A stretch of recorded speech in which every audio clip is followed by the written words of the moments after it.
Big breaking news as per report. তোমরা যারা হার্দিক পান্ডে আর Mumbai ইন্ডিয়ান্সের fan আছো তার জন্য একটা খুব খারাপ নিউজ আছে যে এবিপি আনন্দ রিপোর্ট করছে, কিছু সোর্স থেকে জানা যাচ্ছে যে হার্দিক পান্ডেকে মুম্বাই ইন্ডিয়ান্স 2025 মেগা অকশনের আগে রিলিজ করতে পারে। কারণ আমরা জানি যে হার্দিক পান্ডেকে নিয়ে কতটা ট্রোল হয়েছিল, কতটা ফেস করেছিল মুম্বাই ইন্ডিয়ান্সের টিমটা নেক্সট ইয়ারে। তো এ থেকে ক্লিয়ার জানাচ্ছে যে এবিপি আনন্দ যে হার্দিক পান্ডেকে তারা মুম্বাই ইন্ডিয়ান্স তারা রিলিজ করতে পারে, তারা আর ধরে রাখতে চায় না। কারণ আমি জানি যে সূর্যা কুমার যাদব ন্যাশনাল ইন্টারন্যাশনাল টি-20 ক্রিকেটের ক্যাপ্টেন, সূর্যা কুমার যাদবকে মুম্বাইয়ের নেক্সট ক্যাপ্টেন করতে পারে 2025 আইপিএলে।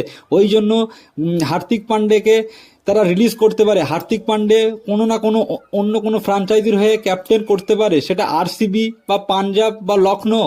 এই তিনটে রিপোর্ট আসছে যে লখনৌ, পাঞ্জাব আর আরসিবি তিনটে টিম ইন্টারেস্ট দেখিয়েছে হার্দিক পান্ডেকে নেওয়ার জন্য নেক্সট ইয়ার